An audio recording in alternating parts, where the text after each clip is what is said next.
Donc d'un premier temps, donc, je vais essayer de vous expliquer dans la première partie de l'exposé donc, les différents éléments, comment est-ce qu'on arrive à prévoir les différents éléments qu'il y a sur cette image. Hein. Donc déjà, vous avez peut-être ici un écran à la base, il est peut-être meilleur au niveau résolution. Donc ceux qui sont là-bas, peut-être que ce serait intéressant presque de regarder là-bas à droite.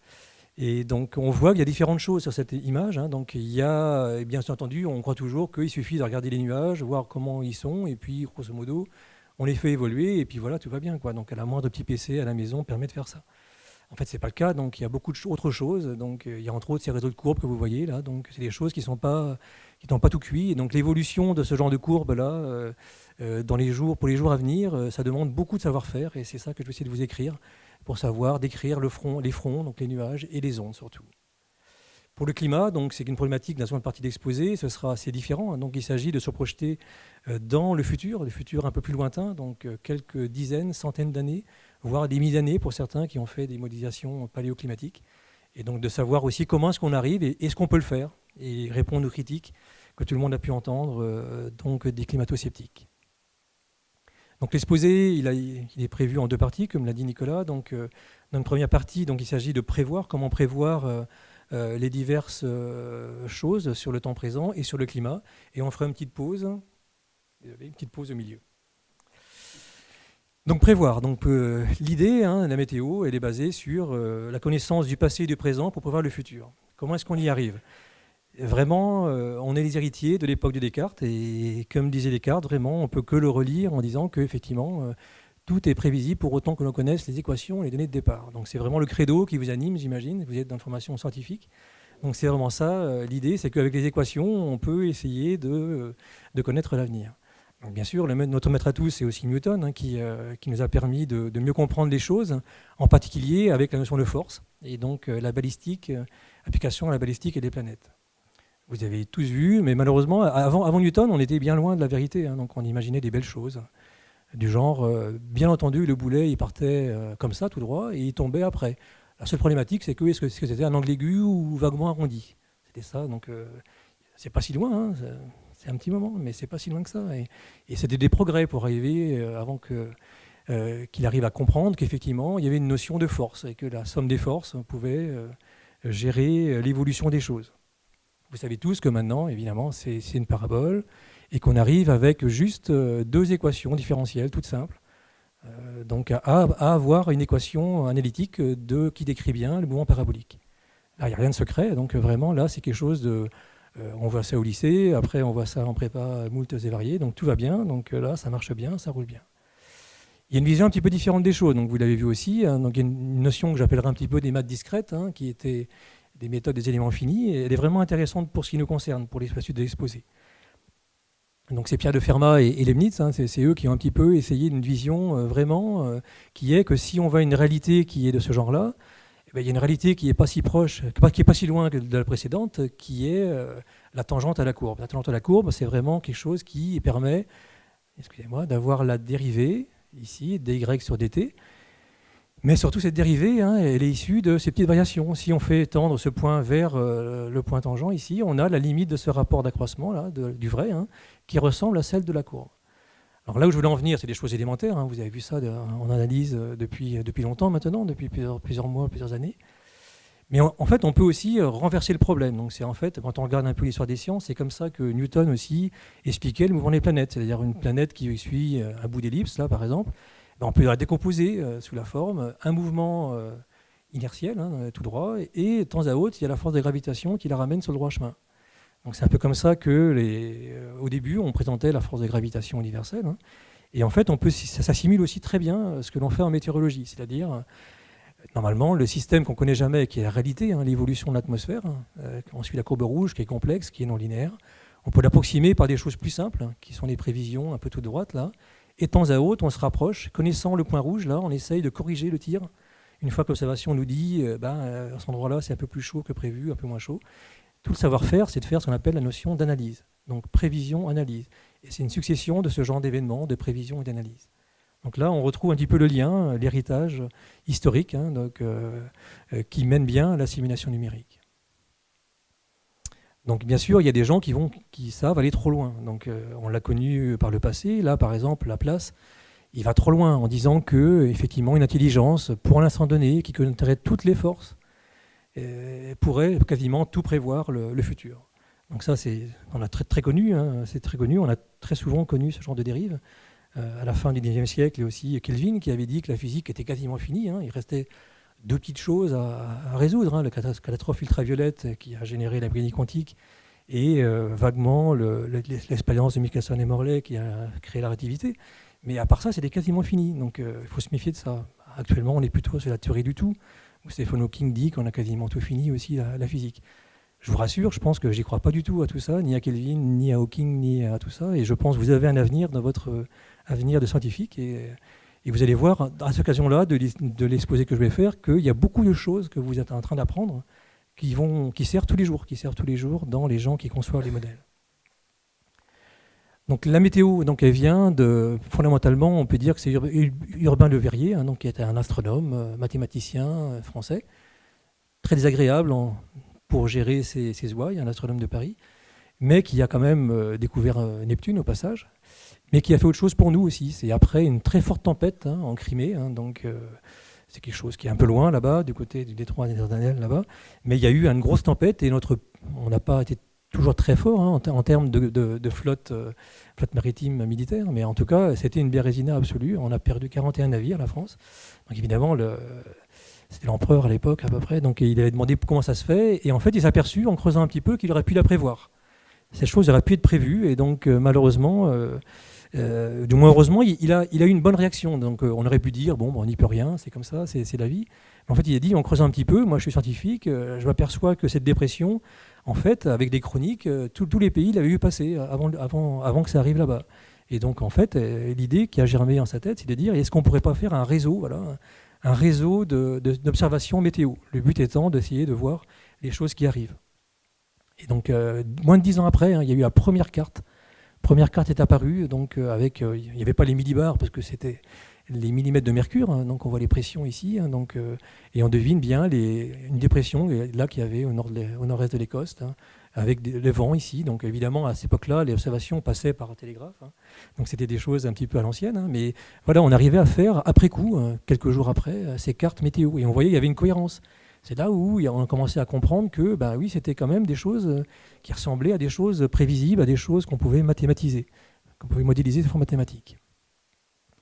Donc c'est là où, oui, on peut modéliser, mais alors, comme c'était des scientifiques, hein, avec quelles équations? Donc c'est là où il y a deux personnes, hein, donc, qui sont connues dans le domaine de la météo, c'est Navier et Stokes. Donc chaque fois, j'essaie de montrer les images, hein, parce que ça vaut le coup de montrer nos ancêtres aussi. C'est pas juste des noms dans des livres, hein, c'est des gens qui ont des têtes, des bobines. Moi, j'avais des cheveux, de la barbe, là, eux, c'est pareil, ils en avaient aussi. Et donc Navier-Stokes, c'est connu, hein, ce sont les équations de Navier-Stokes. Tous ceux qui s'intéressent à la mécanique des fluides connaissent ces termes-là. C'est une forme un peu particulière, un petit peu plus particulière, qui s'appelle chez nous les équations primitives, donc un tout petit peu différente, mais fondamentalement c'est le même système. Il y a quelque chose de particulier en mécanique des fluides, je ne sais pas si vous l'avez vu ça encore, je ne pense pas, c'est le fait que pour Newton c'est facile, c'est des points qu'on fait évoluer, c'est un boulet qui se déplace, ça fait une parabole. En mécanique des fluides, il y a une notion de particules fluides. Alors c'est plus ou moins, on isole une notion d'un ensemble de fluides, il est là, et à l'instant précédent, il était allongé dans l'autre sens, il était un petit peu allongé. L'instant suivant, vous voyez qu'il est un peu déformé. Donc c'est une particule fluide qu'on suit dans son mouvement, chacun des particules évoluant, et ça permet, il y a une déformation au fur et à mesure qui se déplace. Et avec un champ de vent, avec un champ de scalaire ici, mettons température, tout ça évolue de manière complètement non linéaire et de manière difficile à prévoir a priori. Donc il y a une série de plusieurs équations, il y en a qui sont élémentaires. Hein. Cette équation-là qu'on peut se mettre sous la forme-là, hein, dρ sur dt pour la masse volumique, est égal à moins ρ la divergence de V, qui traduit tout bêtement qu'il n'y a pas de création de masse. Hein. Donc c'est une des contraintes importantes qu'il faut suivre, mais il faut la respecter. Et il y a Newton, hein, toujours notre cher ami Newton avec sa pomme, qui nous dit que l'accélération du vent, hein, est égale à la somme des forces. Donc il y a une chose particulière déjà, avant d'aller plus loin, c'est qu'on voit que j'ai mis, peut-être que vous l'avez remarqué, cette équation, là, la dérivée, là, sous la forme de somme de deux termes. Donc il y a un dérivé d'un droit, là, un dρ sur dρ t, et donc qui est l'évolution locale en fait dans cette particule. Et ici, c'est ce qu'on appelle le terme d'advection. Ce terme-là, je ne sais pas si vous le connaissez. Ça traduit juste le fait que dans l'évolution, effectivement, il y a non seulement l'évolution de la particule qui peut se réchauffer ou se refroidir, par exemple, et il y a aussi le fait que, comme tout le champ de vent change, cette particule qui était là à l'instant précédent, elle venait de là-bas. et donc il y a une advection en fait, de la particule spatialement. Donc c'est une somme de 2 termes. Et bon, bref, à part ça, il y a Coriolis. Donc c'est une force que vous ne connaissez pas trop peut-être pour l'instant. Mais c'est vrai qu'on peut se demander, par exemple, pour l'histoire des sciences, si vous voyez qu'il y a un oméga, là, qui est la vitesse de rotation de la Terre. Et si l'oméga était très fort, par exemple, si on vivait sur une planète plus petite qui tournait très vite, Newton n'aurait peut-être jamais pensé à la gravitation universelle, parce que la pomme, elle aurait fait ça, voilà, elle aurait dévié. Et donc il n'aurait jamais vu une pomme tomber sur sa tête, ou alors avec une forme très particulière, il n'aurait pas pensé au mouvement rectiligne, par exemple. Donc c'est des choses qui sont peu importantes dans la vie de tous les jours, mais qui sont très importantes en termes de météorologie, cette force de Coriolis. Et il y a aussi la force de pression, la force de gravité, et plein d'autres forces, des convections, dissipation, turbulence, plein de choses comme ça. Troisième équation, c'est l'équation des gaz parfaits. Vous voyez, vous, plutôt sous la forme PV égale nRT, mais il suffit de redéfinir le R et le ρ, et on a aussi une équation qui est plus sympathique pour les mécaniques des fluides. Une forme de la thermodynamique, qui est celle de l'énergie, qui est l'évolution de la température. Et enfin, l'évolution, c'est une chose qui est particulière. Chez nous, on a plein de gaz. Il y a l'eau, il y a des différents gaz de l'eau, il y a le CO2, il y a plein de choses qui sont des équations d'évolution des différentes composantes de l'atmosphère. Donc voilà, donc, avec aussi, oui, juste, toujours pareil ici, il y a toujours une somme d'un terme, une tendance locale, plus une partie advective. Donc à la limite, je pourrais presque arrêter d'exposer, parce que je vous ai dit, il y a toutes les équations sont là, vous les voyez, il suffit de les résoudre. Donc il suffit de les résoudre de manière analytique, et puis voilà, tout va bien. Et pourquoi est-ce qu'on fait tant de blabla et tant de choses? Pourquoi est-ce qu'on a fait un métier à part entière? En fait, c'est très difficile à résoudre. C'est tellement difficile qu'en fait, je ne sais pas si vous savez, mais vous pouvez gagner $1 million. C'était mis à prix par un des problèmes du millénaire, du deuxième millénaire, par le Clay Mathematics Institute, pour faire référence au fameux problème du début du 19e. Donc, c'est un des problèmes donnés. Il y a $1 million à gagner pour celui qui donne la solution générale de ce système d'équations. Mais évidemment, il y a plein de solutions particulières. Depuis 100 ans, 150 ans que les gens font de la météorologie, de la science météorologie. Il y a un tas de choses qu'on en connaît. Donc là, voilà un exemple de tous les termes que je côtoie tous les jours. L'approximation géostrophique, quasi-géostrophique, semi-géostrophique, les écoulements de Pullman-Taylor, de Rayleigh-Bénard, la spirale d'Ekman, les ondes de Rossby, de Kelvin, d'Helmholtz, de Madden-Julian, inertielles, de gravité. Tout ça, c'est des choses qui, à chaque fois, demanderaient peut-être des dizaines d'heures pour chacun d'exposer, pour triturer ces équations, les approximer dans un sens, dans un autre. Et donc ça correspond à des années de travail pour arriver à maîtriser l'ensemble de ces ondes et de ces approximations. Bien entendu, ça nous a coûté, le revenu pour nous c'est bien moins qu'1 million de dollars, mais ça nous permet par contre de mieux comprendre ce qui se passe, et c'est la seule façon que l'on a de faire les choses. Donc comme il n'y a pas de solution d'équation générale de manière analytique, il faut faire autre chose. Donc, il faut faire de la solution numérique. Donc pour ça, il y a quelqu'un qui est très connu chez nous, c'est Lewis Richardson, c'est un mathématicien, météorologiste, et qui est le père de la pression numérique. Donc il a eu l'idée, lui, d'aller très loin dans les idées de Leibniz et Fermat, de continuer, et de dire que, comme on ne peut pas résoudre les équations de manière analytique directement, et donc je vais les résoudre de manière discrète. Je vais échantillonner l'espace et le temps par petits bouts de delta x et de delta t. Donc on a un x ici, x plus delta x moins delta x étant à peu près homogène et constant. Par exemple, si on prend ce genre d'équation, tout bêtement, un savant fou là, comme Richardson, tout ce qu'il veut faire, lui, c'est que je prends n'importe quel terme et je la décompose sur une différence finie, ici, j'approxime la dérivée par une différence finie, à la fois dans l'espace, à la fois dans le temps. Et j'applique ça à tous les termes des équations que je peux rencontrer. Au début, les gens n'y croyaient pas du tout à ce qu'il faisait. Non seulement il n'y croyait pas du tout, mais il a essayé de le faire en fait. Et son rêve en fait, exprimé en 1921, donc ça remonte à loin, il a commencé à faire ses calculs sur ce genre de grille, là. On reconnaît la France, le Danemark, donc sur l'Allemagne grosso modo, il imaginait quelque chose où en ce point-là, on avait le vent, vous voyez, là la température et la pression, là le vent. Donc il avait une sorte de grille comme ça, qui était adéquate pour bien mener à bien ses calculs. Et en fait, il a essayé de dire, peut-être que dans un futur proche, il sera possible de calculer plus vite que l'atmosphère, c'est-à-dire qu'il faudrait trouver un système où, y passant des heures et des heures à calculer toutes les équations à chacun de ces points, que je fasse ça en moins d'une journée pour le lendemain, parce qu'autrement, si c'est 3 jours après, ça n'est pas intéressant. C'est en ce sens, il faudrait que ça calcule plus vite. C'était un rêve qu'il avait en 21. Il a essayé de le faire.